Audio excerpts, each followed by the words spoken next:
We've been Duncin since we were wee. Fin I'm Duncin, I dinna hate to worry about anything. Aye, it tacks your mind off things. It's relaxing. My favourite's a jig, 'cause it's different for the other ains. You get to shock your nerves and be in a ruse. I dinna ken for een I like it best, but I div like a blue bonnet.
This dance tells a story o' an Irish washer wifey fa's real ill teen, as you can tell for her face and her gestures. It's aboot an Irish washer wifey chasing after a loon fa had made an afa sauter o' her bonny clean washing. The shacking o' her nerves lets us ken fit she wants to dee wi' the bairn.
In the old days, and at the Lonach, this dance is called the Gilly Callum.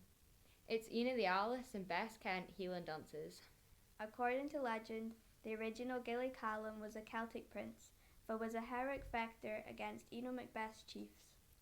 Folk say he crossed his own bloody claymore o'er his defeated enemies, and danced o'er them in glory, as a dance of victory. This dance of victory was sign of tradition among the Highland factors, and fae then on, clansmen would cross their swords and dance around them in the same way. They thought that if they could finish the dance without touching the swords, it would be a good omen. But if they touched or shifted the swords, things wouldna gang weel. After the steps are danced, or the cross blades, but tak heed that aince inside the blades, the dancer never dances with their back to the swords, only a feel with the act.